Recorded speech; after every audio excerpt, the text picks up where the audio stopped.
Get it. You know the vibes.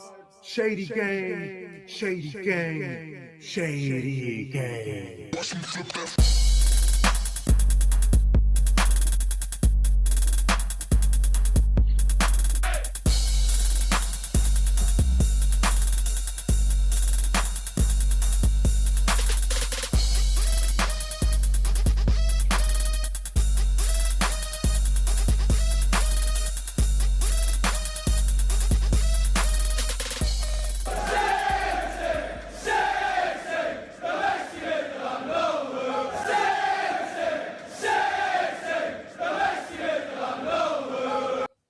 Hey, and welcome to Season 5, Episode 167 of Shades of Blue. This is culturally inappropriate.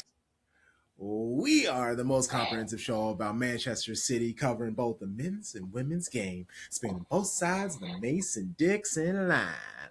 We making art over here, capitalized A. I am Crunk Chocolate. I'm here with the show bros, Sharpie Charlie, Tom Bomb, and Tarek. How's it going? How you doing? How you feeling? Feeling good. Glad to be back. Glad to have you. Glad to have you back, Tarek. I got some fantastic news today. Yeah? Not ready to share it, but I know what you're talking about. Yes, Yes. yes. Good. Happy for you. Good. Happy for you. Great news. Love Yes. that. Good to see y'all boys. I feel great. Yes. I haven't been in work all week, so shouts to the ice here in the DMV. The Now actual region ice, not actual that, ice, not that agency. actual physical, Natural like ice. natural Yes. ice. H2O Yes. in its H2O solid frozen. form. Mm-hmm. I'm sorry. Is this not the ice with the air pockets in it?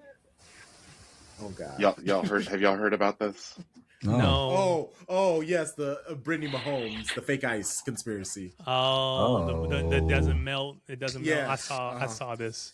Yeah. I did see this. I know she hated to see a science class on her class schedule. She got through it. Bless her heart. She got through it. But yeah, we go back on 2 Are y'all hour doing delays the rest remote of the or week, anything, or y'all just chilling? So every region's different. So like my roommate, she works in Virginia and Alexandria. They're doing virtual learning because I guess more of their kids have Chromebooks, smaller district. My big district in DC, we're doing 2 hour delays tomorrow and Friday, Thursday and Friday. But like Maryland schools, they've already called it through Thursday. I don't know if they're going back Friday. So like everybody has their own little take on it, but it's been cool for me. I can sit still. I can be good. I haven't moved my car since Saturday. I am at peace.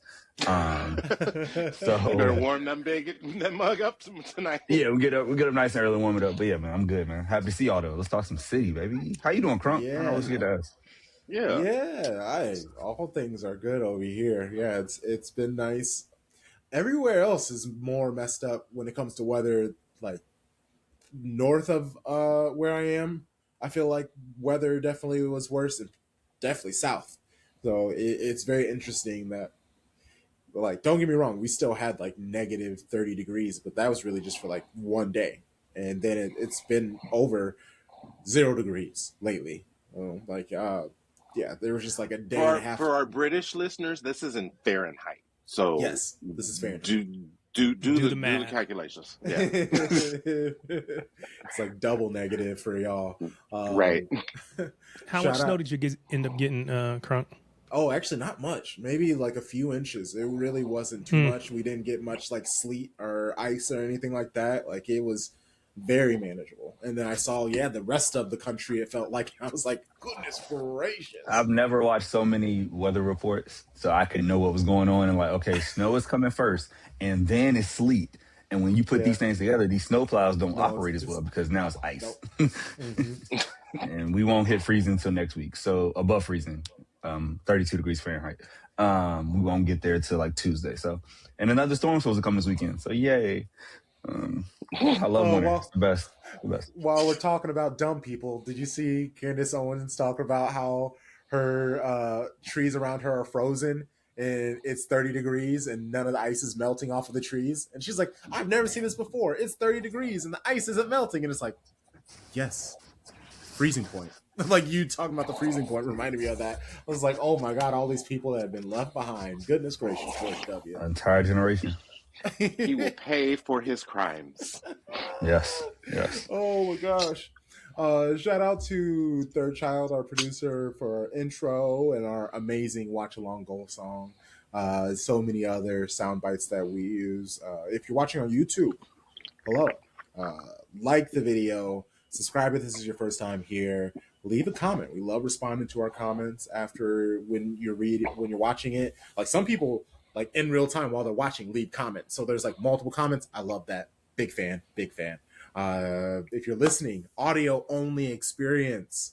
Rate 5 stars if your app does it. Leave a review, say some nice things. It really helps boost us in the algorithm. Connect with a bunch of most dope city fans like yourself.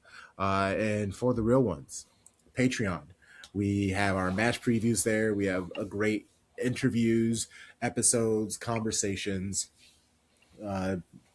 Things are really starting to pick up because of all the games for City men and women, extra content, ad-free episodes, early episodes as well. Check it out.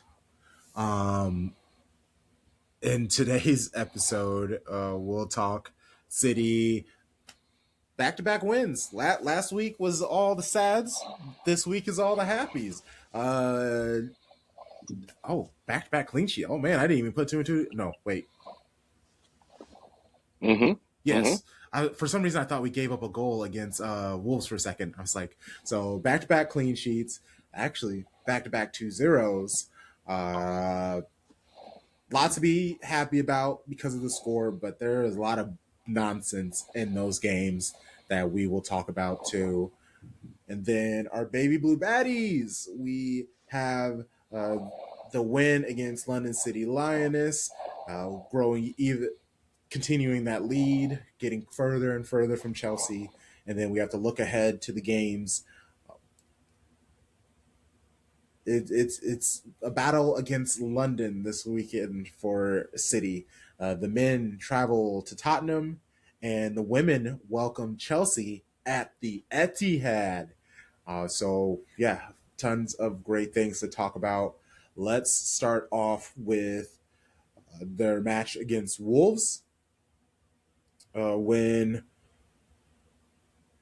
Pep was when asked about catching up to Arsenal, like, the lead, it's very close now. Like, what are you thinking about everything? And Pep called them the best team in the world. He mentioned where they sit in the league, where they sit in Champions League. But he was just hoping, hey, all we need is one chance to catch up. And I assume he's hinting at the match that they still have to play against each other. And then the next question was about the match congestion on so many games. And Pep really wasn't interested in having that conversation. He was just like, why are we talking about this? All the time we talk about it. We say the same things. Nothing has happened. Move on. But he did acknowledge that, having 11 players out is tough. But injuries really isn't a city-specific problem.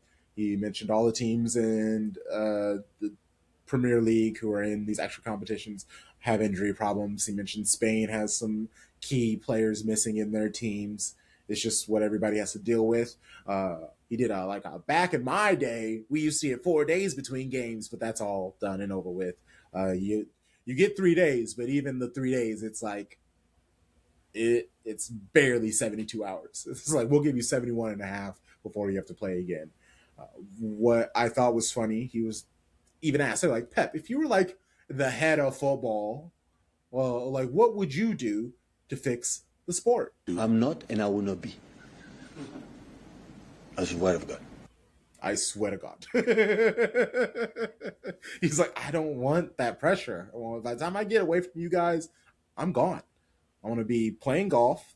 I'm going to be sipping red wine. And I'm going to be filling up my wife's booty. Like, life is going to be good for me. And I want that for him. I want that for him so badly. Like, live your life, King. Then he was asked about Haaland apologizing about his bad play against Bodo Glimt.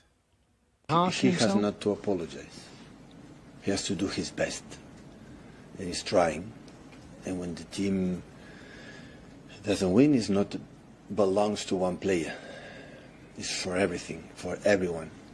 So I don't apologize. You have to apologize yourself if you don't give everything.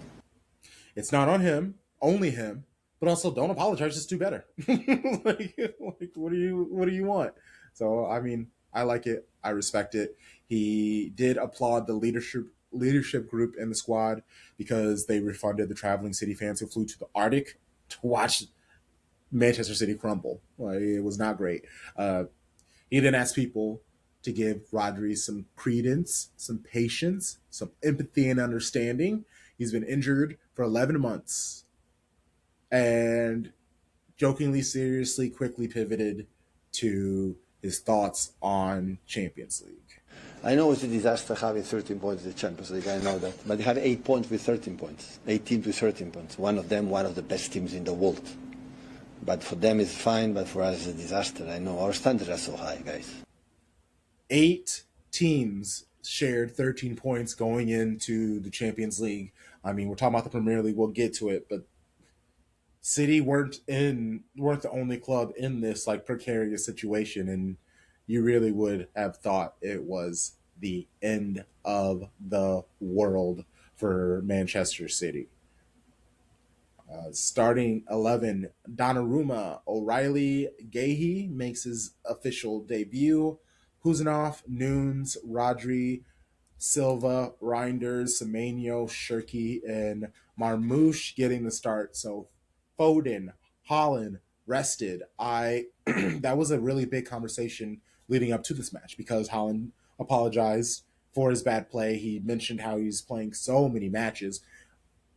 Once he acknowledged that once he acknowledged out loud, he said it out loud to a camera, to a mic for us all to hear. I am playing a lot of games. I'm tired.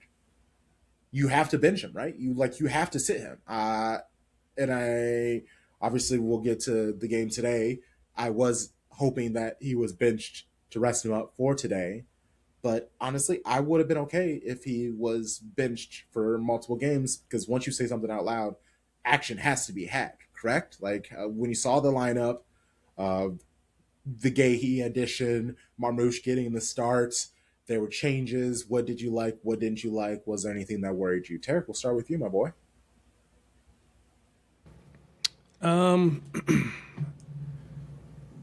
As far as the lineup is concerned, so was I shocked to see no Holland, no Phil?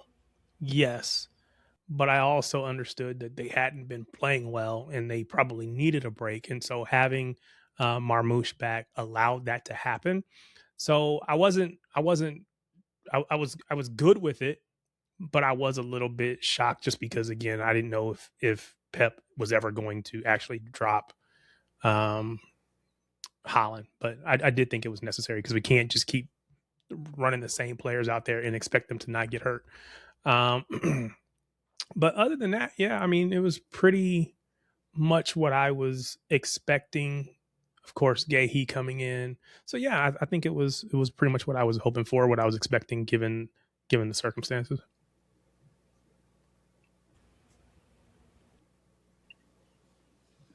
You guys, it's Wolves. Wolves has 8 points on the season. If I'm going to keep it a buck, like, we should have been able to run out a bunch of academy kids and win this match. Like, I mean, they're not that bad. They're not that bad. I think their form had been better. They had been better recently. They had been better recently because they were horrible before. Divine Mikasa could have started at the 9, and we still should have won. So, yeah, I get, him saying that he's tired, he needs a rest. Sure, I guess, like, Marmouche being back is helpful to that. But I don't know. Like, yeah, I just, I think more than anything, I was just excited to see what Gahey would look like in a City shirt. I'll also focus on the back line. I was hyped to see Mateus Nunes back after he was sick and missed 2 matches, which we lost. And I think everyone, literally every single City fan, can now go, "Oh, he's really important to what we do." Um, he's extremely important at the right back. My self-proclaimed best right back in the Premier League, and the stats back it up. I'm happy to see that back line settle with O'Reilly back there as well. Having Roger be able to play so in front of that. So I was like, hey, we got a big team out here. The only people under 6 foot were Silva and Shirky. So I was like, this big team should dominate. And yeah, that was my thought.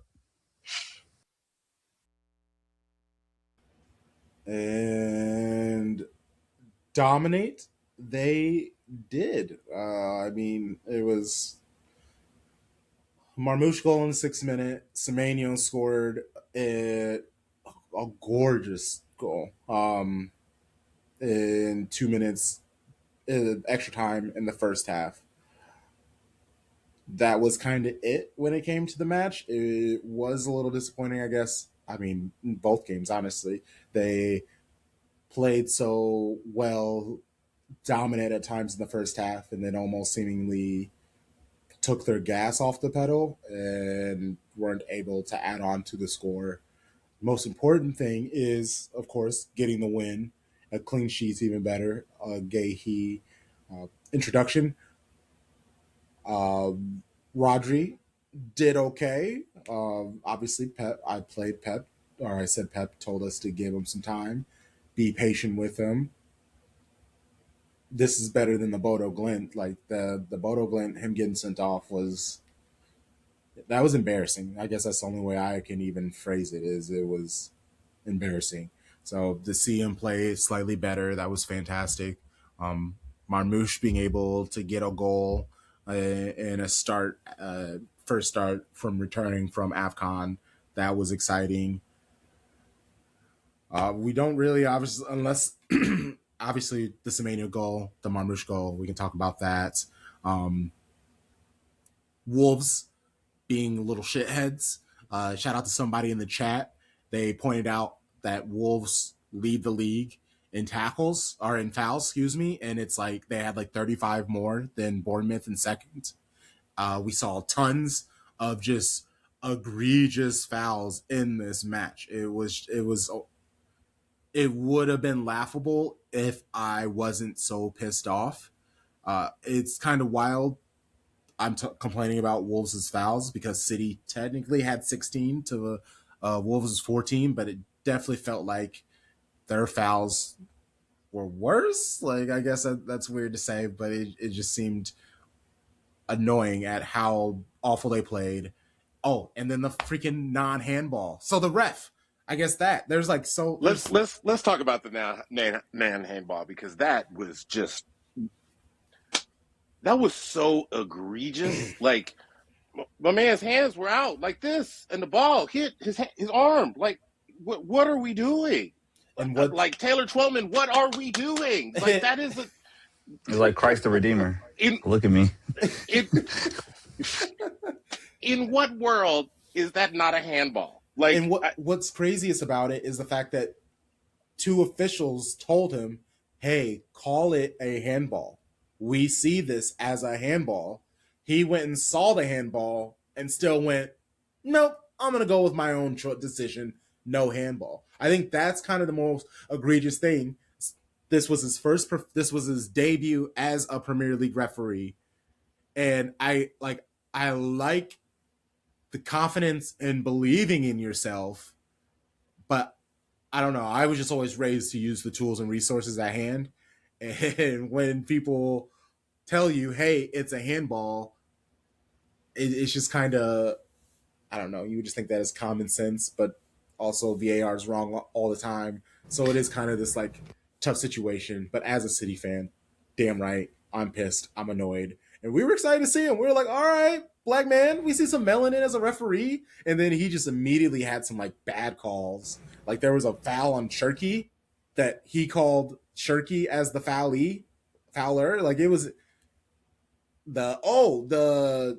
who was it? Was it Donnarumma who dove and tried to save the ball in? and he said that it went out for a goal kick. Like there were some awful calls by this guy, and then even Pep went at him at the end of the match, and a lot of the media, even the homie Jack Gone, like I'm gonna have him on in a couple weeks, and when City aren't doing 2 games a week, and I'm definitely gonna ask him about that because he was with a lot of the media who went at Pep for his sardonic reaction to the refs at the end of the match. So I guess Tarek, you usually are like level-headed person on this pod.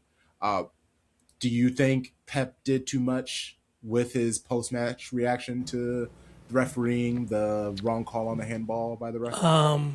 So the issue with this particular call is it comes on the back of a call that we didn't get with Doku when against in the United match when Diego Dalot basically runs his studs down Doku's knee. So when you take both of those things in back-to-back matches, it gives you the impression that we are playing with a different rule book because we're watching things that seem obvious and we're still not getting the call. And it feels like everybody else gets that call but us. So I don't, as a City fan, I can call out the fact that maybe I am biased, and I'm sure every fan base feels like their club is the one that's being mistreated or whatever.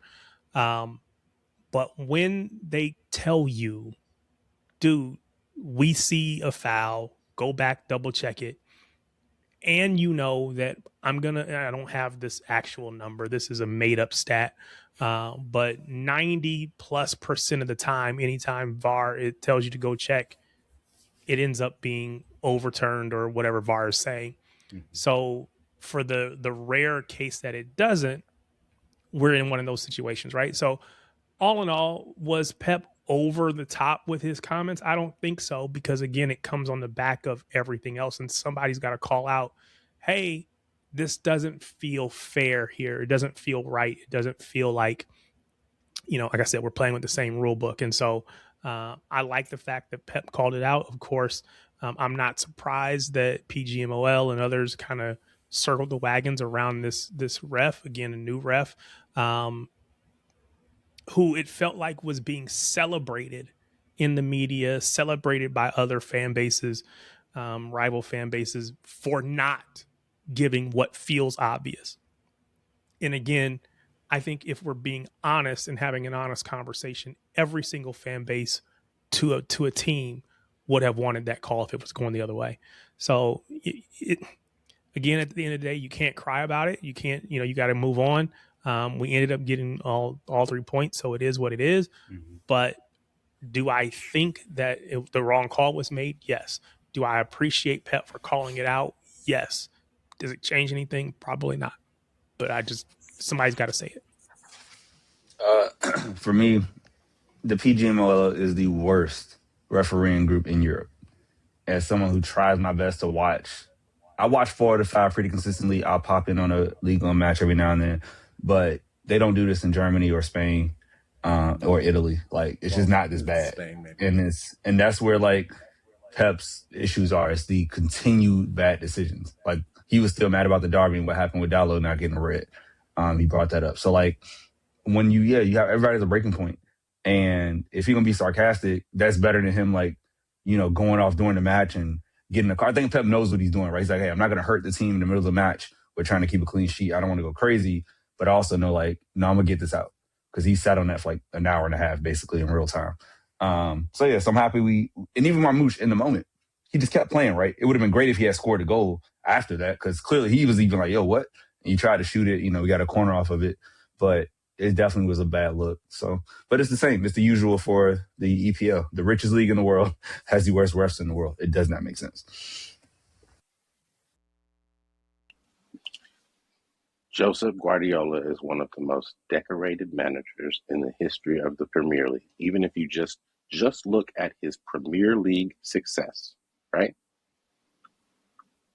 If anyone is going to be able to tell a referee who is refereeing in his first ever Premier League match, hey man, that was fucked up. Like, and do it in a way that's not going to belittle that individual. Like, you got to let him cook. Like, because what good is his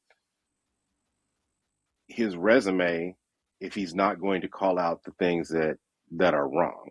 And to Charlie's point, like, this does not happen across Europe. Even if you look at Champions League matches, which are like outside, like, and several of those refs are outside of the big five leagues, right? Like, you don't see that type of inconsistency or just bad game officiating. So, like, yeah, he's got a right to say that. Gahey, calm, collective. He added an aerial threat that we lost with Vardiol being out injured. There were multiple corners where they aimed directly for Gahey. He was able to get some air. He got up there and got his head to the ball. Obviously wasn't able to get a goal. He had an amazing pass that almost ended up with a goal. Like, it was a amazing, just like long ball. So that's a fantastic addition. He was really good with knocking the ball around. He showcased his ability for sure. City are through to, which we'll talk about, but City are through to the knockout stage of the Champions League. So that means Semenyo and Gahey will be able to be added to the lineup. So that'll be very good to have his qualities added to our squad. I'm very much looking forward to what Gahey can do. But really, that Semenyo goal, it's very much kind of what he does. Everything is like, it's so simple, but so difficult. Like, the technical level on it. The ball came flying into him. He received it with his right, cushioned it enough that he could just smoothly take his swing immediately with his left, and curled it with so much pace. The ball was nuzzled in the corner of the net by the time the keeper was even like to the ground. Such an amazing player. Even the goal celebration, he was just like, it is what it is. I really like having someone who actions speak for themselves. It's very nice having him on the squad. I'll add to that. It's so beautiful watching a two-footed player, a two-footed attacker. It is like Kevin De Bruyne, right? Like Leroy Sané. You see with Ryan Cherky, when you don't have to think, you can just react. And when we talk about the Champions League match, there was this, I don't know if you all saw it in the second half, there was a point where, like, oh, you don't have a left foot. This person, and early in the match, oh, you don't have a right foot. And it just limits. It's easier to defend you. But Semenyo can play either wing. He can do whatever. He's everything that you want out of 60 million. Like, that's a steal. Think about what we paid for Jack. I will always come back to it because it's such a crazy amount of money. Comparatively, right? So, shouts to Semenyo being worth every penny. The black man can. Wow, that was the least you said about Jack. I'm proud of you. Progress. Charlie, you love numbers. Do you know what our XG in that match was? My guess was it was pretty good. Was it over 2? No.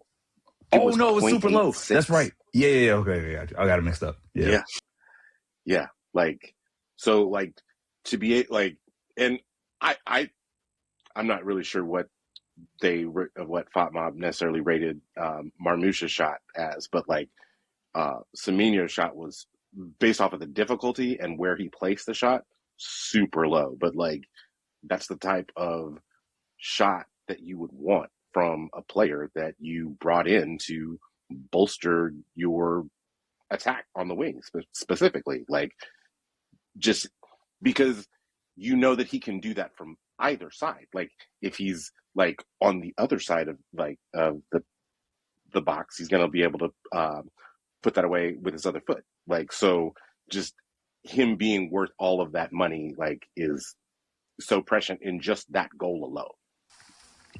Is there a room for critique of our other forwards who, one, Philip Walter Foden, who has not at this point ever established that he can shoot with his right foot. Like he doesn't even try. Yeah. No. I mean, Is that a fair critique, or am there's I always being room. overzealous? Okay. No, for sure. Listen. I already have broken the math rules and stated that 10 greater than 47 in this case. So you're preaching to the choir right now. Honestly, All right, just making sure I'm not crazy. Yeah. No, not at all. Ever since you gave that greater than take, it really has. It's showing itself to just be more and more obvious, especially over these last couple of games. This match, he was not great. When we get to the Champions League match, he came on for Doku and was not great. It's honestly, I'm starting to worry. Like it is. He had his nice little run at the beginning of the season, but if he kind of continues to just be this, especially closer to the end of the season, a conversation we'll have to have. But in answer to your XG for the goals, Monmouth's goal was a 0.12 XG, and then Semenyo's was even less. It was a 0.07 XG goal. Like, it absolutely insane. Like, he should not have scored, and yet he did. Yeah, honestly, that's anything else from this Wolves game before we move on? Perfect. We will keep it going to this game that happened today. All I really have for like a pre-match clip is Pep when he was talking about their match against Bodo Glimt. I know how they lose with Bodo. Yeah. I always admire these comments for all the people say how lack of respect for the opponents for Norway, but they reached the semi-finals Europa League last season, and I'm pretty sure the guys that said how they lose a Bodo, they didn't see one damn game about Bodo, and Bodo is an exceptional top team, especially they draw in Dortmund two weeks ago, so we knew it, but give my team back. Being fit. Only I ask, just think, fit. And I want to, obviously, we'll go, since it's just Bodo and we'll be moving on.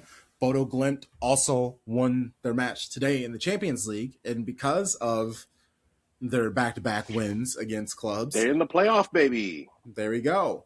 So, like, it really is a situation that it's easy to make fun of a team, but all they need to do is get the right wins, and they're cooking. We saw like that. That's the thing where City were played off the pitch in that match against Bodo Glimt. Like, there's no denying that. There's no arguing that. That's actually why so many people were mad about City at that. But then, like you said, in the same vein, they'll be complaining about how well Bodo Glimt played against City, but then they're like, but it's Bodo Glimt. It's like, so did they play well, or are they shit? Like, what is it? You also can only beat whatever league you're in. Look, I don't, Pep is Pep. He's going to do what he do. He's going to say what he say. He's the manager. It is what it is. I feel personally like we should be beating Bodo Glimt. I don't care where we play them, what lineup we put out there. We should not be losing to Bodo Glimt. Call me. Regardless of the surface. Yeah. Call me what you want to call me. Say what you want to say. At the end of the day, there is no excuse for a Manchester City squad that has Haaland in it, that has Foden in it, whoever else was in it. There's no excuse for us to go there and lose to Bodo Glimt. I hear you, Pep, but I'm not on the same page. We should not be losing to Bodo Glimt. Yes, they went out and they handled business against Atletico Madrid. Cool. We should not be losing to Bodo Glimt. I don't care what they do at any point. We should not be losing to Bodo Glimt. To lose 3-1, That's embarrassing. It is an embarrassment for us to go out there and lose in the way that we did. And it is why I believe there had to be a reaction. People had to be benched after that match. You don't go out there and do that and just get to keep playing and just treat it as if it was no big deal. No, that's not good enough. It's just not. Now, I'll get off my high horse because I'm not the one on the pitch. Pep is seeing these players. Pep's got to say what he got to say. But from my perspective, it's just not good enough. Let me get on my soapbox. And I get Pep as the manager gotta support and back up his players, but in the locker room, I guarantee you, he looked every single one of them in the face and said, "You were not good enough. Yes. You were not." It's like Oprah. Agreed. You get a car. You weren't good enough, and you weren't good enough, and you weren't good enough. Every single one of them. There was nobody good enough. That's my opinion. I'm sticking to it. Go ahead, play the drop again. Go ahead, hit it one more time. Let me get on my soapbox. No, we need a running feature. Like, we need to cue that like we do Baby Blue Baddies. We need to cue Tarek's soapbox. I miss that so much. Oh, my God. I do. It's that's been a while. exactly It's how been I a felt. while. That's how I felt last week, bro. It's been a minute, and it was great. That just goes to show you your boy is back. I'm feeling good. I'm There we feeling go. good. All up in here. I'm feeling good. I'm ready to go. And here's the thing, bro. Like, I was on Rodgers' head last week because that man was so bad. Yo, I called him He has everything not but a been child good of enough God. since he's come back. He's been terrible. He's actually been horrible. Yeah, if we're gonna have an honest conversation, he just hasn't been good. I love Rodri, but he hasn't been Adore good enough him. since he comes back. Since he's come back. Yeah. That's why the Wolves game Yo, was so important to me, because he actually like played his position, didn't do any crazy mistakes. Obviously, the upgrade from Elaine to Gahey, come on now, you see it, right? Like, one's an international, one's a 20-year-old kid, and those individual mistakes were lower. But once you compound individual mistakes and then you get 2 yellow cards in like 2 minutes, and I saw a tweet like, are there betting allegations? Do we need to check out Rodri's hometown? Like, what is happening? Why would you do that, Rodri? Because it make no sense. Everybody's watching like, what are you grabbing for? You have a yellow, sir. Like, give us a chance, bro. But yeah, man, that was we made it through a dark time, and I'm glad it was only 2 matches and not 12 like we did last year.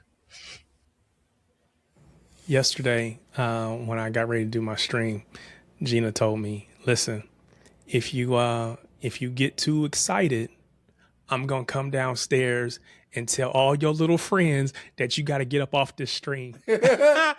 I laughed. Not your little friend. Yeah, because she hit me like I was a kid. So I gotta rein myself in. But if y'all see her coming over my shoulder, y'all gotta just give me the sign. Chill, man, chill, because she coming to shut you down. So just in case. I'm gonna go pause it. Yeah. It's the wife. She coming. She hit you with the little friends. That's wild. She did. She said, I'm gonna tell you and tell your little friends you gotta get off the stream. I was As like, she okay, babe. should. That's a good I one. said, all right, babe. I hear you. Starting 11 is Donnarumma, Nunes, Kuzanov, Ake, Ait Nori, O'Reilly, Shirky, Silva, Marmouche, Doku, and Holland. Rodri, obviously not there because he was sent off against Bodo Glint. Good news was Nico G was on the bench. We do know that we eventually saw him on the pitch. Ait Nori getting a run and play. That was good to see. We know Ake has to play because he's our best left center back available. I mean, the lineup is what the lineup is. I was really happy to see Doku back. That was like the thing that brought me the most joy. So I guess, how nervous were you about this match? Because we know there were 8 other clubs with 13 points. Best case scenario, City end up in the top 8. A lot of things still would have to go according to plan. Like, it was outside of what they have to do. Other people have to lose, other people have to struggle. And then worst case scenario, we're definitely in the playing game, and we're playing probably a relatively strong club in its extra games. So out of a 10, how nervous were you about this match? 8. I don't. Oh, So for me, it wasn't about nervousness. Not Go ahead, Tom. not having the security blanket of Rodri was like, oh my gosh. And then not knowing that Nico G was on the bench, and Nico O'Reilly was in midfield versus at left back, and you're playing Ake at left-sided center back. Like, it was like, ooh, Nori's going to be in for it because Leroy Sané is, and this is just me being a bad follower of world footy. I had no idea that Leroy Sané had gone to Turkey. I was like, oh, okay. Oh, that's new. Okay, cool. But I was like, oh, but he's gonna have Leroy Sané running at him. I don't love that. So I was nervous. I ate. Terry. I wasn't so much nervous. Quite honestly, I didn't think we were gonna get top 8 regardless of what happened. So it was just like, we just got to get through it, go on to the next game because I didn't think we were gonna get top 8. Because even if we won, we still needed basically help from other teams. I didn't think we would get it. So I kind of came in almost like a free hit to a certain extent. Now, of course, once the game kicks off, you want to win. And then, of course, you're following all the results everywhere else and you see, wait a minute, there's still a chance. And you're saying there's a chance. But coming into it, it was just like, it is what it is. Get through it and figure out what's next because we're going to be in the playoff round, if you want to call it that. For me, I took a screenshot. It was like 8:13 this morning, and I had to take a screenshot of the table. So I was trying to figure out what matches I need to worry about. And it hit me. I was like, oh, PSG plays Newcastle. So for us, every result's good. Somebody's going to fall. So I knew there was one less team that was going to be in our way. The match that I was most concerned about was going to be Chelsea as well, because they could have got a draw that would have helped because they were at 13-2. I expected Barca to win. Sporting was like a free hit because they were playing whoever they were playing. I was like, they could win that game. They couldn't. I don't know.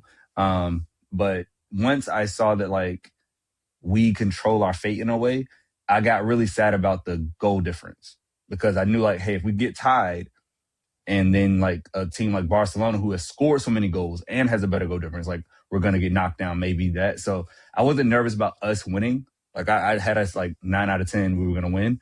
I was just nervous about what the other chips fall where they needed to. And thankfully they did. Shout out to Benfica. Shout outs to Benfica. I gotta read this skeet on Blue Sky from the homie Andre Carlisle of Diaspora United and Hey Spirits. Quote, a goalkeeper goal to beat Real Madrid in the Champions League. Jose is about to do the post-game presser fully nude. And would you have batted an eye if that actually happened? No, not at all. It would have been amazing. It was the only thing missing was that he didn't do it at the Bernabeu. He did it in Portugal. The ending of that game was crazy. Insane. Because they were losing it on Galatasaray, right? They were like, why are they going up? Why are they going for the goal? And then they finally went for it, and then they scored. And I was like, yo, this is wild. And it was so effortless. It was like the Allison goal from a few years ago. Except this one is to knock Real Madrid into a playoff. And I was like, look at that. I bet Javi Alonso was so happy somewhere. Say, y'all thought it was me, huh? You thought I was the problem. Bet. Two birds with one stone. Not only did they knock Real Madrid into the playoff, but they knocked Nasty Man FC out of the playoff by qualifying for that last spot. Yeah, yep. Them scoring that goal put them in a spot, got them ahead by goal difference, which is why they brought the keeper up to score the goal. Did the watch along today for it and was kicking it with the chat. And we were looking at the table and I was like, okay, technically it's 3-2. Real Madrid are losing, but there's still extra time. We need Real Madrid to keep losing because that's how we're going to hold on to that 8th spot. Let's just turn to the game. Let's watch the final minutes. And it was 4 minutes left. And we're all just talking. And then it happens, and we're just like, wait, what? And it was a keeper. Wait, what happened? And then that's when I like checked the table, and I was like, oh, they did that because so Mourinho's there. Nicholas Otamendi plays for him. So like there are just so many different like storylines and narratives. It was really fun to see City with the win. I guess we'll go to the game, but City with this win, the chances are they're going to play either Real Madrid, Inter, Benfica, or Bodo Glimt. So either way, there's some fun storyline, conversation, chaos that's going to come from this. So Real quick, Crunk, I just want to say something about the lineup. I forgot too about the City lineup. Yeah, no worries. Unlike no worries. Tom, I was happy to see O'Reilly in his natural position. Same. Like, because I would say at this moment in time, not in their careers, the best two DMs on the team right now are Nico G and Nico O. Like, Rodri has the cachet and the accolades, but he's not in his best form. We know that he's still coming back.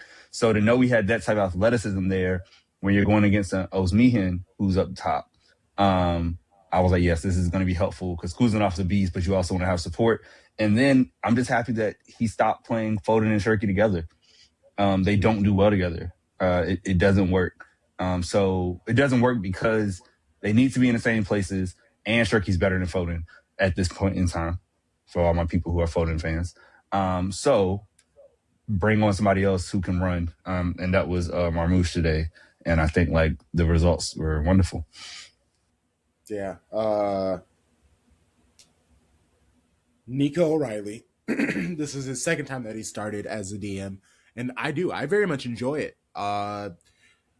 Because of his time at left back, he has gotten better defensively. He's gotten his defensive awareness and anticipation up. That's fantastic.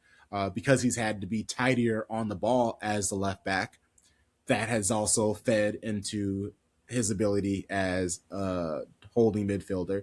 And then he's just giant and athletic, so that also helps. He does exactly what he needs to do. He doesn't stick out.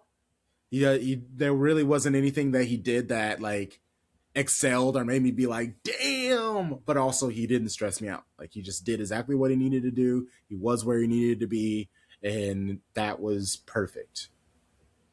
Oh, I completely agree. Once the match started, Yes. just watching the amount of ground that he covered in that match, like for a DM, I was blown away. It was like, are we sure that he didn't start at both fullback spots? Like, and he started at DM? It was like, but no, like he just covered like touchline to touchline, end line to end line, and he assuaged all the fears that I had about this match. Good. He's really just the evolution I'm of what with you. Zinchenko and Fabian Delph did. Like he's just a bigger, better version of them. It's crazy. Yeah, but we never really saw them actually playing in midfield. And so to see Nico O'Reilly actually line up at defensive midfielder, playing at 6, I was a little nervous about it. I even before the match started, I basically said I didn't think he would play there. I was hoping for Nico G to be, if he was available, to go. Now, of course, if he's not available, you got to do what you got to do because Rodri's not available. But I don't think that he has been great when he's played in midfield. But today he was very good. He was very good today. But again, if you ask me before the match kicks off, do I have any lineup concerns? I would have told you, yeah, I'm concerned about Nico O'Reilly in that 6th position. I know we say that's his natural position. His natural position is kind of more of an attacking midfielder, but he's a midfielder, so it is what it is. But he's got the body, the size, the capability, and Pep has been trying to get him to understand that he can play that position. So he rewarded Pep's faith with a good performance, but I was a little concerned coming in, to be honest with you. Very fair. Very fair. Young Auto Parts acquitted himself very well. He did. Did. So really, so I'm with you, Tom, where you saw Leroy Sané and you were very interested in how well he was going to do. Shout out to the Galatasaray show. I had him on, Brad, on to talk about the club and learn about him. And he was telling me how actually Sane came to the club and was benched because he just wasn't doing enough on both sides of the ball. Like he just cared very much about the attack, and he eventually earned his starting position back. I actually think he did very well. There were multiple passes that he made that if Osimhen was paying attention, if like Sara was paying attention and picked up what he was doing, they had a great chance at goal. Like there were two specific passes where he's kind of like dribbling and he just kind of like passed like a dart to them, and they just kind of like watched the ball go right past them. But it was in their direction. Like it wasn't an errant pass. They just needed to stick their foot out to stop it, and they would have been right at goal. So I am thankful that I guess he was playing a different football than Osimhen. I know Osimhen, all the qualities that he does have. I know that in big games, he doesn't tend to be that guy. So I really wasn't worried about him. So it was good to see the way that I felt about Galatasaray be true. But the real story of the game is Jeremy Doku. 2 assists in this game in 37 minutes. It was unfortunate that he had to come off, especially because he had just returned from having time off. He is fantastic as being City's kind of like pressure valve, being able to get City out of tricky situations where they're trying to pass out of the back and it's just not working. Give it to Doku. He makes a couple of cuts. Next thing you know, they're in open space. Sharpie, you brought him up earlier, so I don't feel so bad for saying his name. Jack Grealish, one thing that he was fantastic at was earning a timely foul, able to kind of like take the pressure off the squad. When City struggle and have struggled over this season, it's been because they can't get out from behind, or when they then get through, they're not brave enough to make those passes to trust your teammate to make the good decision and score.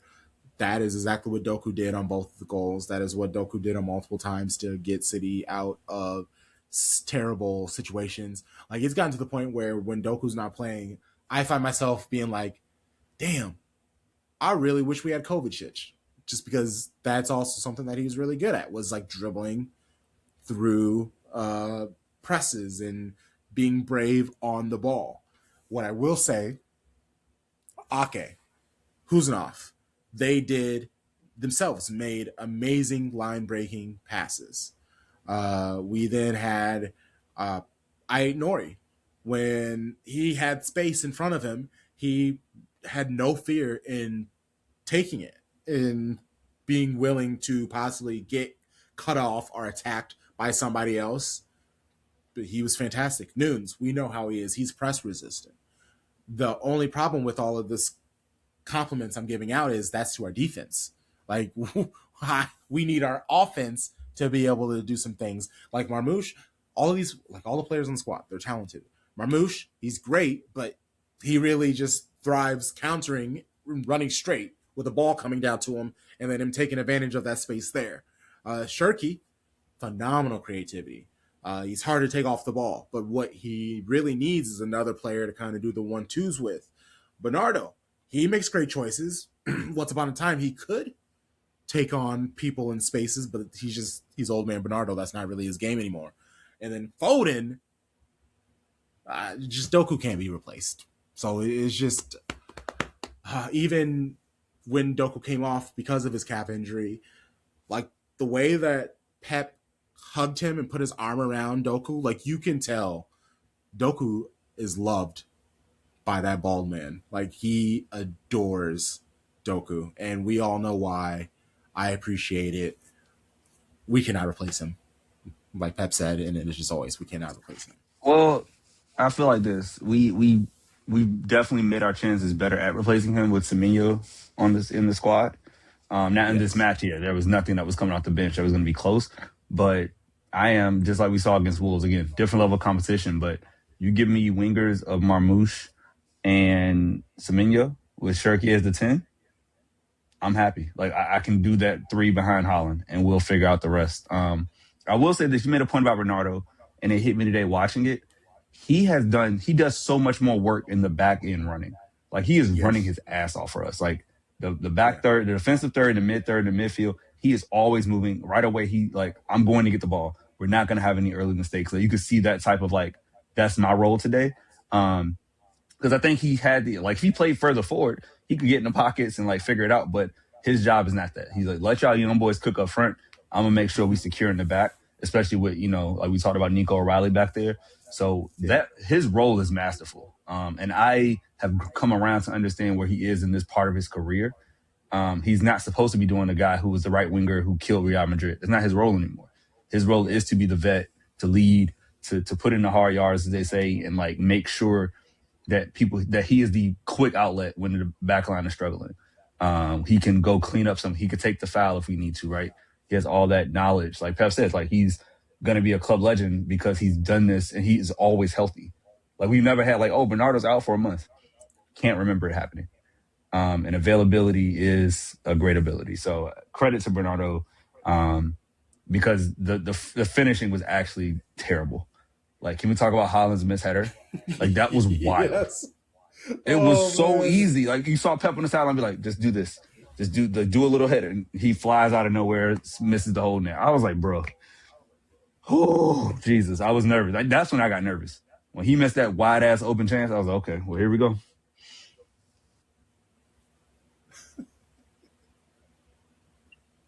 I said this on Blue Sky. The level of emergency defending that Huzanov and Ake did, lots and lots of greater than signs, right? The situations that they put themselves in order to have to do all of that emergency defending, lots and lots of less than signs. That wasn't great necessarily that they were that far out of position, but like the fact that they were able to like I think on one corner led to or one corner that Galatasaray ended up getting like Kuzanov like got the wind knocked out of him because like oh boy yeah, just the ball. shot into Yeah. his chest. Uh-huh. Like he was everywhere. Like I think there was one time in the first half where like he tracked down Osimhen on a long ball and like headed it away. And I was like, oh, I knew you was fast. I didn't know you was that fast. Like, damn. He's elite, bro. Like, He's like Uzbeki Kyle Walker. Like he's so fast. bro, just like it's like, are you sure you don't want to run track for Uzbekistan too? Like, the Olympics is coming up. Like, I'm sure you could probably qualify. Yeah, it's I mean, actually, let's play this clip too. We were speaking about Bernardo. He did the post-match interview, and this clip that I'm about to play. I mean, I'm sure it's me always overreacting because I do that. I run hot sometimes, but hearing this clip, I got pissed off. At halftime, we were in a really good position because the results looked quite favorable to us. So I asked Pep Linders and Kolo also to tell us if we needed to score an extra goal. To be fair, it was quite unlucky that also Sporting they scored in the last minute, and these type of days are the emotions are quite high, and it's difficult sometimes to judge some of the things. Maybe if we knew that we needed one more goal, we would have gone a bit more for it, and maybe we should have. At the end, everything went well, so we're happy. Maybe if we knew that we needed one more goal, we would have gone a bit more for it, and maybe we should have. What do you mean? It's all about goal difference. You know that the right things would have to happen for us to be top 8. Just because you sat in 4th at halftime doesn't mean that that's what would have happened, because you were only in that position because there were so many draws. Like and it felt like that. Like, honestly, once Foden came on, all confidence in the team score left me. Again, we were talking about how bad Phil Foden has been. I do not expect anything good from the team when Phil Foden comes on. I thought, hey, the team just missed some chances. It was really bad misses. They made some bad decisions, but that's okay. Then to hear him basically be like, yeah, we kind of throttled down, but now that I think about it, we probably should have kept the intensity up. That pisses me off. Like, what if it didn't go our way? What if we ended up having to play this play-in match? And now knowing that is because they didn't take the shit so seriously. Well, see, here's the thing. I think I'm not going to blame the players on that one. I'm blaming coaching staff. There are so many people in tracksuits, and they got all these iPads. How did nobody realize, like, the possibilities of, hey, if X happens, then Y? Or, like, knowing that Barca, we were up on Barca half. That's what we was looking at, because Barca was, like, down 1-0 at the half or 1-1 draw. And then they just came out and scored like they always do. They scored 3 in the second half, 1-4-1. So they jump us on goal difference. They jump us in the table, right? If Real Madrid don't lose their shit and they come out with a draw, they're going to have a better goal difference than us. That's all they needed was a point to be ahead of us, right? Because of the goal difference, because they were like plus 10 or something. So it's a failure for me and backroom staff, Pep, with both Peps, Colo, like, they didn't prepare them to say, hey, we got 2 in the first half. Let's go get 2 in the second half and make sure that we stamped our ticket. Bernardo was honest to share, like, hey, we could have done better. But for me, that's about coaching. And that's a misstep for sure.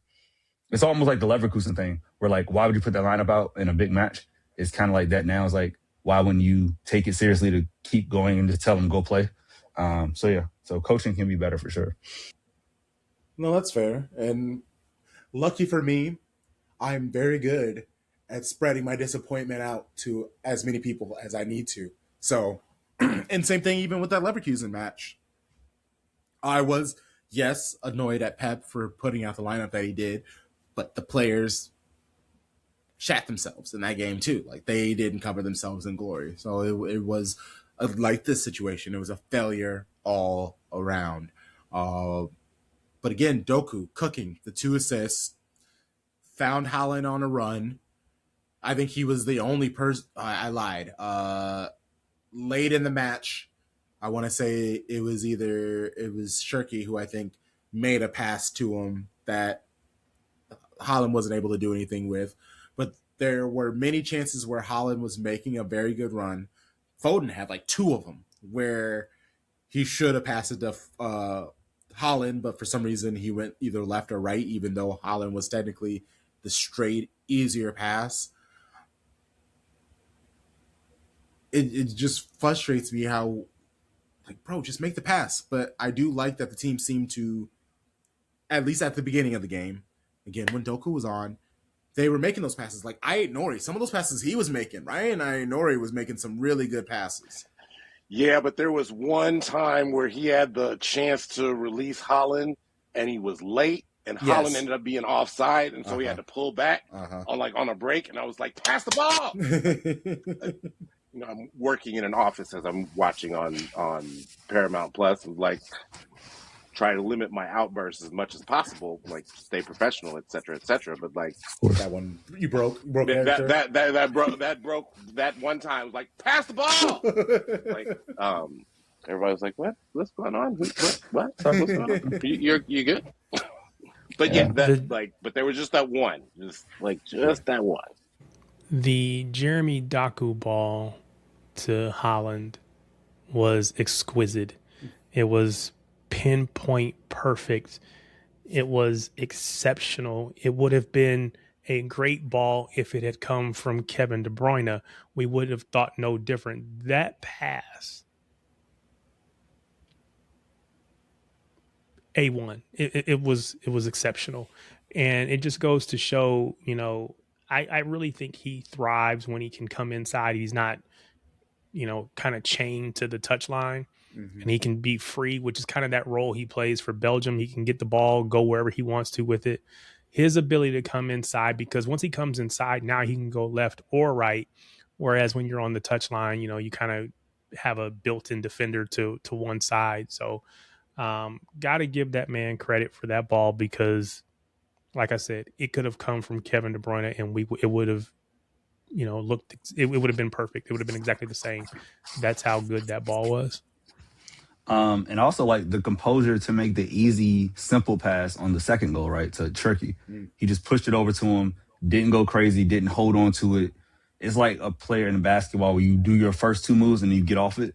Like, do your moves, free up the space, and then move it. And he's doing so much better than, because he can't hold it and go left and right and hit the byline. But sometimes if you got somebody in the pocket there, just push it over. One thing I would say, you brought up Phil Foden earlier. I think it's just me getting on white people in the state of the country I'm in. But Phil Foden now is like, there's an argument he is the 5th best attacker on the team. Like, think about it, right? Like, that would be crazy if we would have said this in August. But by current form, I'm taking Shirky over him, Doku, Semenyo, Marmouche, and then him. Like, he is the 5th best attacker and creator for sure. Like, he's a finisher. He's not a creator. And that's where I think the gap happens, why he can't release Phil. He doesn't have, that's not his pocket. Like, it's not his vision, because he doesn't have it right now.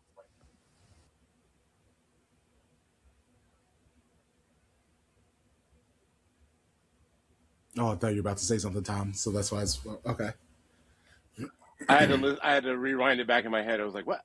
Oh, yep. He's right.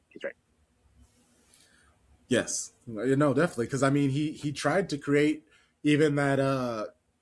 He did a high cross to Holland that he put a little too much heat on, that Holland missed.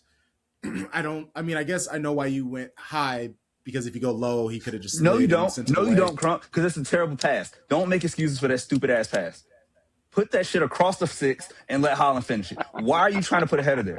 It's so fucking stupid. I'm over it. I'm over white men letting me down, okay? I'm done. It goes back to Bo Nix breaking his ankle, Jared Stidham doing that dumbass fumble. I can't handle any more white men letting me down. I'm over it. Sean Payton not kicking that field goal. Sean Payton kicked the field goal. Oh my! See, just layers, it's levels and levels of white mediocrity messing up my sports life. And we should have had an easy 3-0 on that one. Play it across the 6. It's not that hard. It's fundamental. I'm over it. Philip Walter Foden, do better. I love it. Okay, so let's move on to City. We are in the top 8. So that's great. That's fantastic. I'm super happy. So City sit in a situation where we now have this time off, games to rest. Instead of having to play twice a week, we now have a couple of weeks where, it's just one game a week. Our best case scenario, if there were a midweek game, it doesn't have to be pushed to like another week, et cetera, et cetera. How, I guess, is it our, because that's the conversation. Everybody's like, oh, we're good. We don't have to play the 2 games. Is it that big of a deal? Because Tarek, you yourself, you were protecting your own mentality by just being like, we're not even going to make it to the 8. We're just going to have to do the play-in. It is what it is. Now that we are in the top 8 and we don't have to do the play-in, how do you feel about the Champions League? How are you feeling about City's chances? Do you think it gives them a better chance of winning the Champions League? Or are you protecting your mental and not even thinking about that? There's a long way to go before winning the Champions League, right? We got one of those 4 teams, one of which could be Real Madrid, could be Inter. Don't take any of those for granted. Then if we get past that, then we've got one of either Arsenal or Bayern Munich. There's a long way to go, and we will have to improve in order to get to that level, or to get to that point in the competition, in my opinion, because in my opinion, we haven't been, I won't even say good enough. We haven't been consistent enough to think that we can win that many matches against teams of that quality. So can it happen? Yes. Am I at this point thinking we're going to go and win the competition? No, not yet. There's a lot that has to happen between now and then.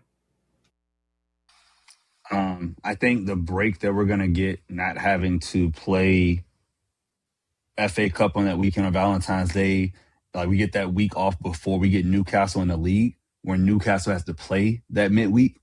It's almost reversed because I think, are they out of FA Cup? Yeah, they play us in EFL Cup. I think they're out of FA. But the point is, like, they're coming in off 3 days rest, and we get to get them at home, actually. So it's a huge thing to get through the first 2 weeks of February and then say, okay, we only got 2 matches left in a month versus having 4, especially with Doku out. And I think by the end of the month, we're supposed to get Semenyo back. So hopefully by the end of February, we can be whole. That would be really, really great. It's huge. It's massive. Like, I mean, we all know how this is going to end. Like, Real Madrid is going to advance. We're going to play them, and like the UEFA powers that be are going to make this happen. And like, I don't think that there's not a better time to get Real Madrid like than at this team that is in flux, and it's just a whole bunch of dudes that say like, I hoop. No, but I hoop better than you. Like it's like they have 11 Kobe's on their team, which one would think is like, oh, that sounds great. Like, nah, that's not how you build a team necessarily. That could lead to some not so, and they don't have a Phil Jackson. Let's put it that way. 11 Kobe's and no Phil Jackson. They had a Phil Jackson, and then they said, quit trying to tell them what to do. Let's go get this scrub. So it's even worse than that. I love it. I hope they lose. But yeah, we're going to be great. I would say this. I think we get through the round of 16. The quarterfinals matchup is where it gets interesting for me, because that's where you are going up against the best in the world, especially being an 8 seed. We're probably going to see Arsenal in the quarterfinals.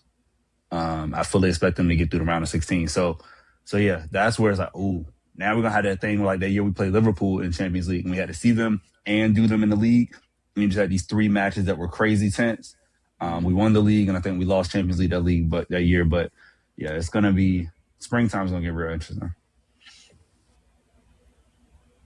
Man, that would be brilliant though, to knock them out of the Champions League and beat them in the Premier. Oh, can you imagine the meltdowns, the Arteta outposts and content that will be created?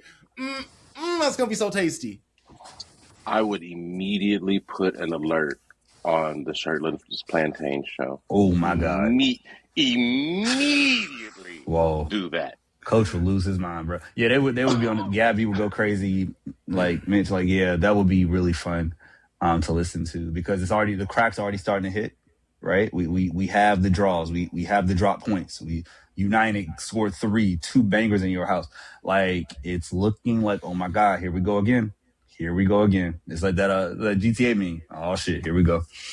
Like, that's what they know. They know how to bottle, baby. Bottle FC. All right. This match this weekend, Premier League at Tottenham. Shout out to Andrew Stetka of Tottenham Depot. Had him on. Had a nice talk. Even though Tottenham have won 3 of the last 4 meetings, he really isn't, and this is just kind of how it is. Things are falling apart at Tottenham. Tottenham also have, like, all of their players are hurt and injured. Like, they are missing so many of their players. Hold on, let me look it up, because it's actually insane. They got 5 out. They got 6 out. It's 6 out. Kulichevsky, Madison, Davies, Mickey Van de Ven, Bergvall, Bentancur, Kudus, and Richarlison. Oh shit! And Kulusevski. Yeah. So Kulichevsky, Madison, Davies, they've been out, but Van de Ven, he is their best defender, and him and Romero. No, he's just fast. He's just fast and scores goals. He's not a good defender. I didn't say Romero I didn't say he was Romero a good defender. Is still, I said he was, Romero is still their best defender. Like, he's not a great defender, but he's still their best defender. Yes. Benson is just fast and scores goals. Did you say Pedro Porro in that list? I think he's out too, right? He just got hurt. Yeah, he just got hurt this last weekend too. Yeah. So add him on. So that's two of their defenders, two of their midfielders. There's actually three of their midfielders and their striker. So like it's like he's having to. I don't feel bad for him, but it's like Kolomwani and Dominic Solanke are the dudes up front, and then it's Xavi Simmons who's still trying to figure some things out. Like Paulinho, they're having to rely on him in the midfield. Like he's supposed to be their like main guy. It's hilarious. City sit, and again because we have such awful luck against them, I like hate feeling somewhat optimistic because we know what the Tottenham curse is. But I'm feeling good about it. I think we go in there and we win. Like, will it be beautiful? No, it won't. But I think we're going to win. I think it'll be like a 3-1. I think we're going to beat them down. Because the vibes are just so bad. Like, everybody, he wants Thomas. He literally said if Thomas Frank makes it to the end of this season, that's a failure on Tottenham.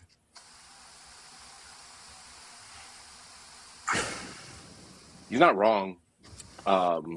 Also, I agree with your score prediction. Like, we owe them some get back from like for a minute. Like, yeah. And it needs to be resounding at the Beyonce Stadium.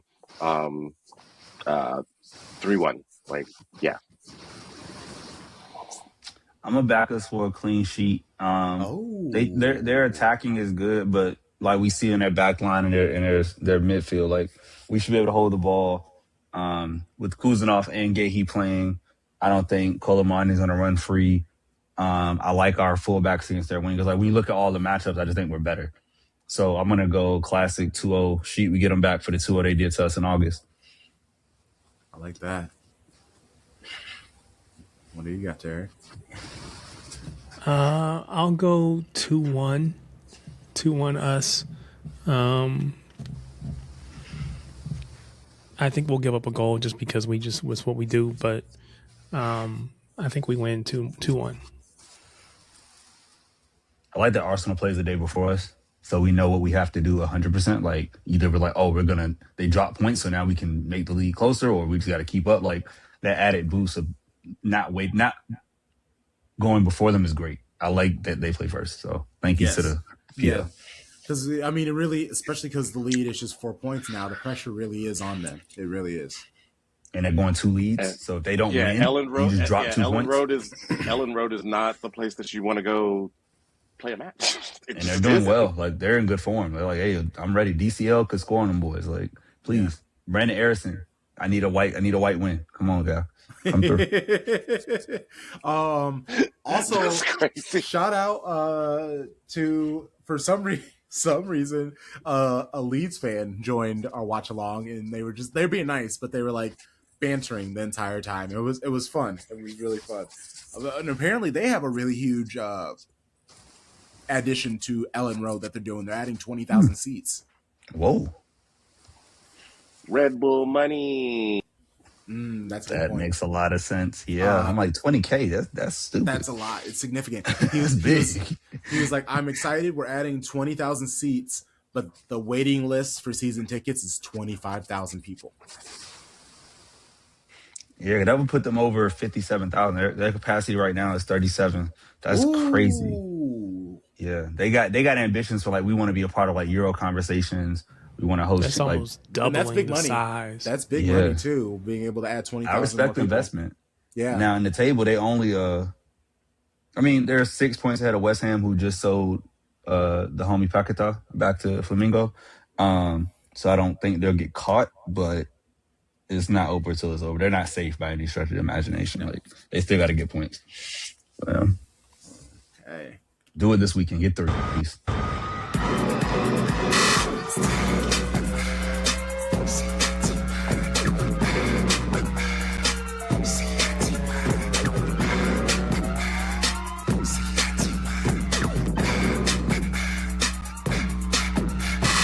Baby Blue Baddies. This is our Manchester City women's segments. How are the ladies holding up? What are the vibes after the disappointing near loss to Wait, sorry, I'm anyway. I'm still hung up on the loss. I know we bounced back, but I'm never forget.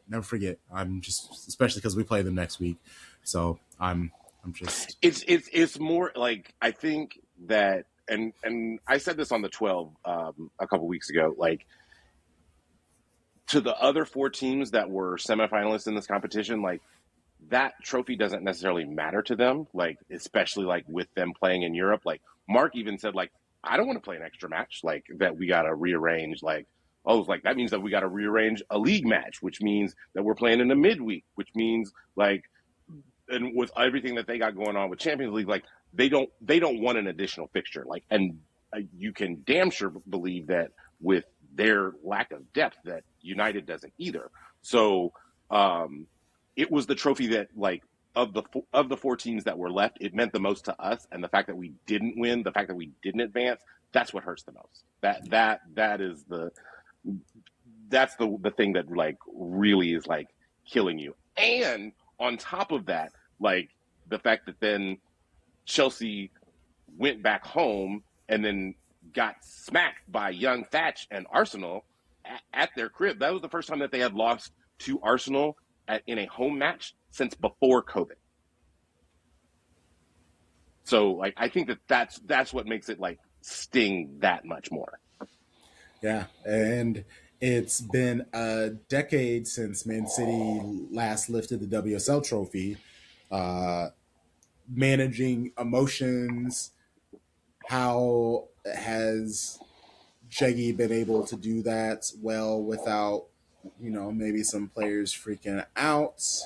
Not so far, and I don't think so. I think we have been very good during the whole season, no matter what. Take one step at a time, always trying to find things that we are pleased with and things that we would like to improve. So no matter what, there's always been a drive in the group that next weekend is the most important thing. Next game is coming on. So far we have not been having those thoughts at all or any discussions around it. Which is good. The addition of Sam Coffey has brought up an interesting conversation, because Sam Coffey, U.S. international, key player to Portland Thorns while she was there. You would assume that she would just, like, quickly take over Blenkelde's spot. But Jeggy's talked about her being match fit when she arrived at City before, because she's had, like, a month off before this match. Two. What do you mean? She's had 2 months off. Oh yeah, well, yeah, it is the end of January, so that's fair, because she did a U.S. game at the beginning of December, so yeah. So, so yeah, he was basically in this clip that I'm about to play, he was talking about what is important to the squad right now. On the other hand, the most important thing in a team is relationship. So that is the balance. Also, some positions, relationship is crucial. Say, Blinky and Yui have been playing together most of the season, and that relationship has been important, and will, of course, other positions also. But I think some positions has been important for us to be consistent in. Huh. That makes sense. Like, that quote makes sense, especially, like, if you look at the context of the back line, like the fact that Alex Greenwood is now playing left back versus, like, playing center back, because Seb Hines likes that relationship that Rebecca Canuck and Jade Rose have, like, and he doesn't want to mess that up.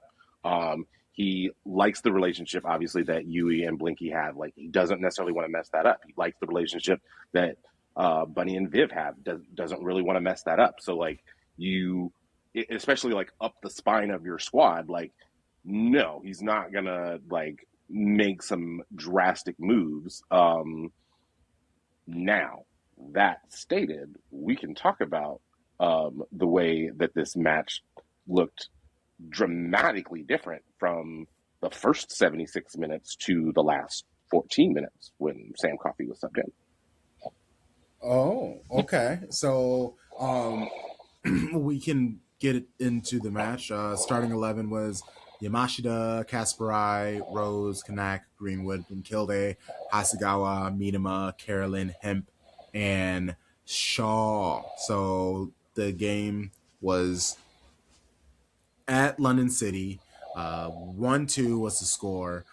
Carolyn got a goal in the 11th minute. Then Godfrey scored in the 68th minute. It was a fucking banger of a goal. I will give her that.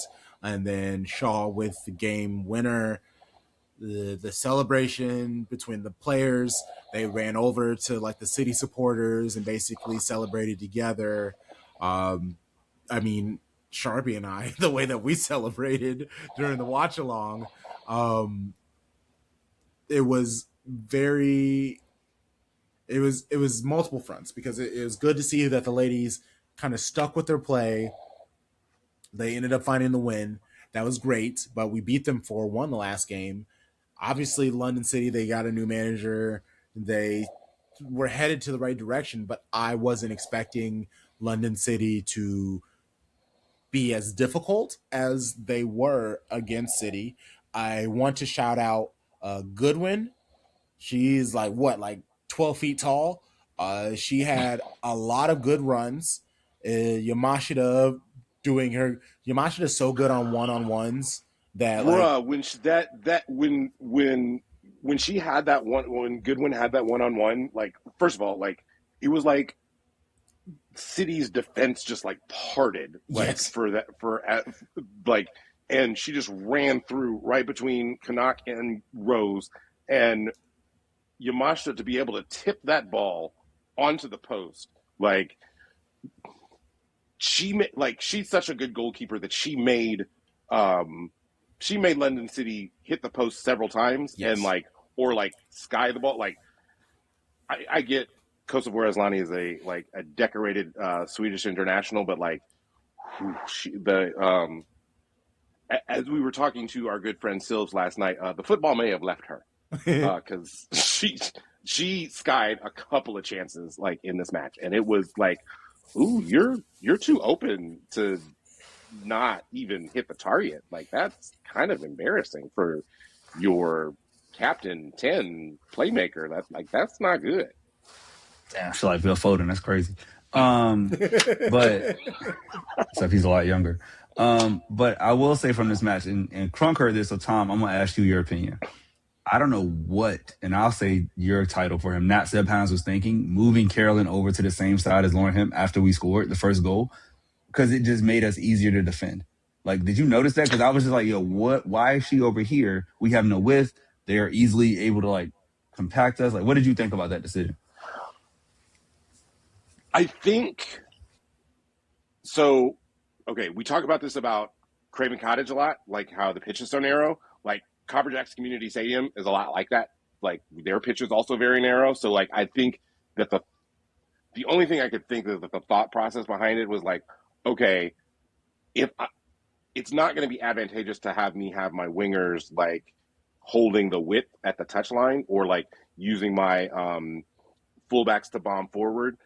So let's have varying different runs from be it a Bunny Shaw, be it Carolyn, be it Lauren Hemp, through the middle, which is where you found the success with the first goal. It was okay, so your thought process okay, this seems to be working because we got a goal out of this, but that might not have been the best play for the rest of the match. What I will also say is that London City is a dramatically different side at Copper Jacks Community Stadium than they are on the road. They are a much better side at home. So this them coming out and bruh, they was on it all 90 minutes.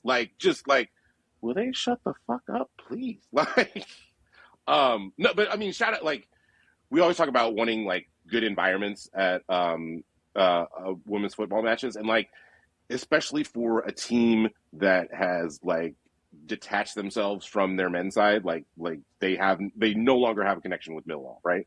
So like you have to do a lot of things to be able to create that environment. So shout out to their supporters for like making that part of the environment at Copperjacks Community Stadium.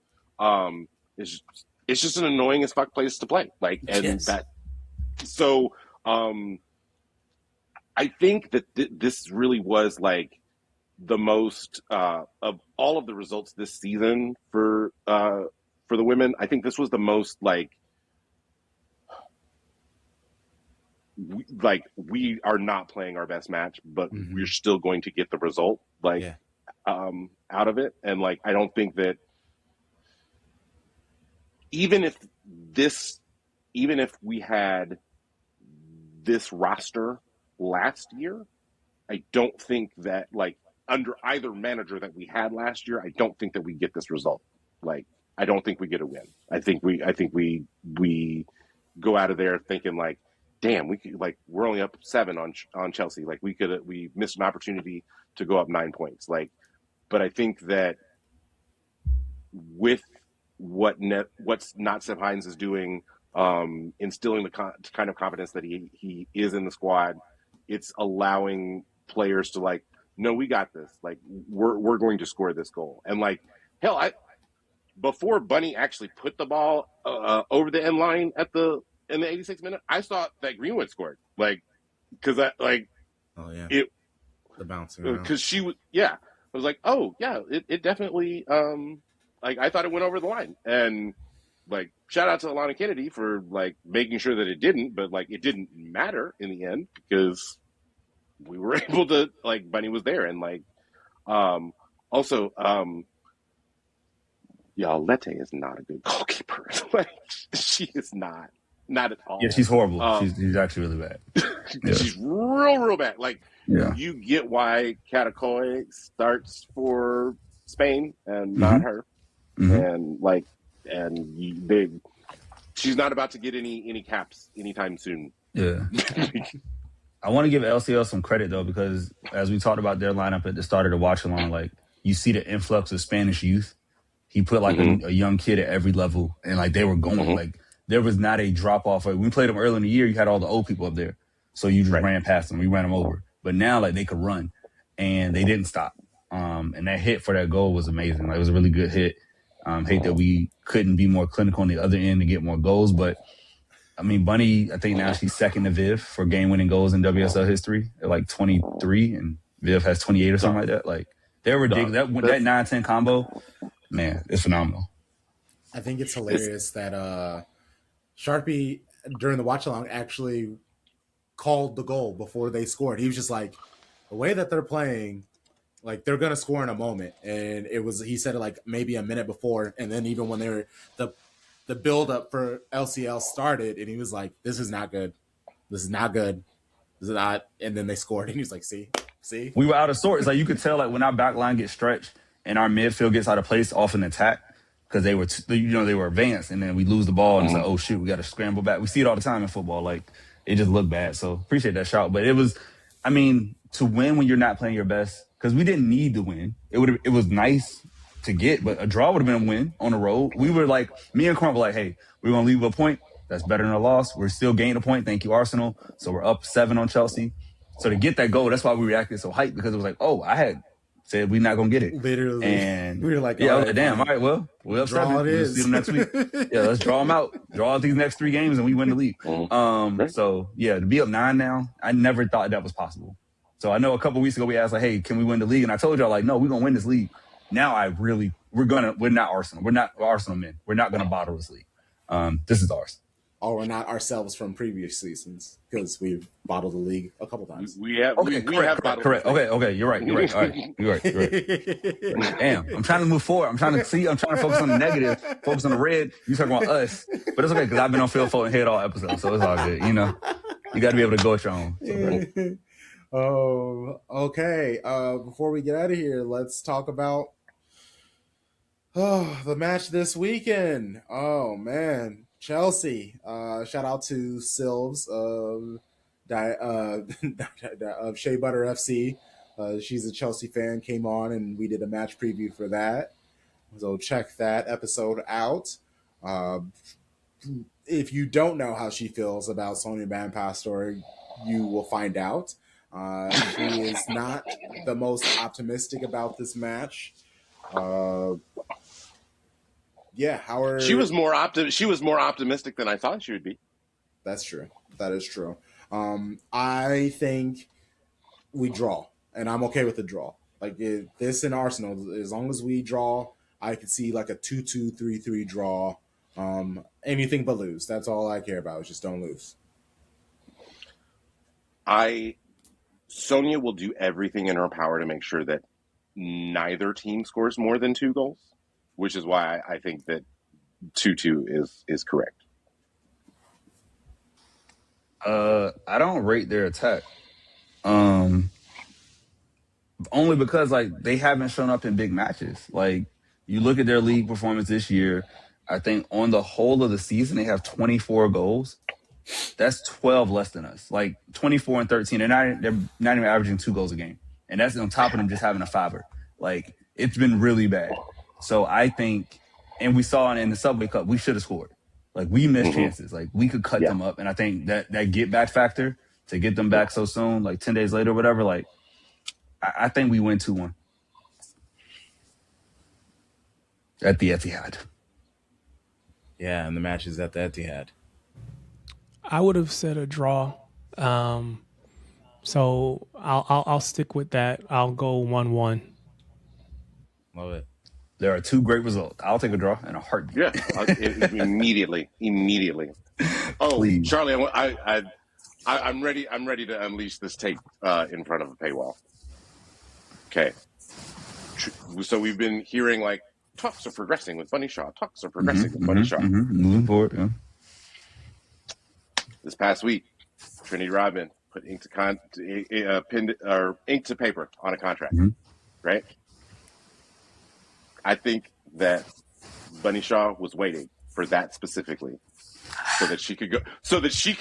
Like do the Price is Right thing and be like, I want $1 more. $1 more. $1 more. Didn't I say that, Crunk? I said this last week. Like I said it the night it happened on the lit stream. Like that's so crazy. I knew we were going with this when you started. Yes, like do it, fucking do it. Give her whatever she wants. There's no salary cap for a reason. Whatever she wants. Set the market. Pay her like she is the best player in the world. Because here's the thing: Beaumonti has won the Ballon d'Ors because of they keep winning in Champions League. Like they keep having that success. But Bunny's the best in her position as well. And she should be on like a Euro Team 11, but she won't because she's not in Champions League. So I think next season's like the one where she gets all the accolades, but the ones who don't know, you can't stop number 9. So please pay her. And I'm not as nervous about it now because the season's going so well. If we had a bad year and it would be like a reason for her to leave, I'd be concerned. But now it's just like a matter of time, in my opinion. Like, as Beyonce says, put some respect on her check. Oh man, what an episode. I appreciate you, my show bros. Like, review, rate, comment, subscribe, all of those things. Tarek, let people know where they can find you and the things that you do. You can find me on social media at Tarek Peterson, TarikPeterson. Pretty much all the places. Sharpie or Tom? If there's a social media app and I use it, you can find me at TomBomb816.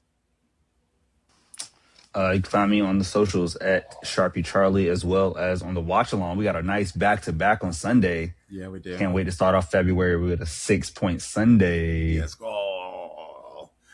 All right. Well, we will see you on the other side of Black History Month. Let's go. You know the vibes. Shady gang, shady gang, shady gang.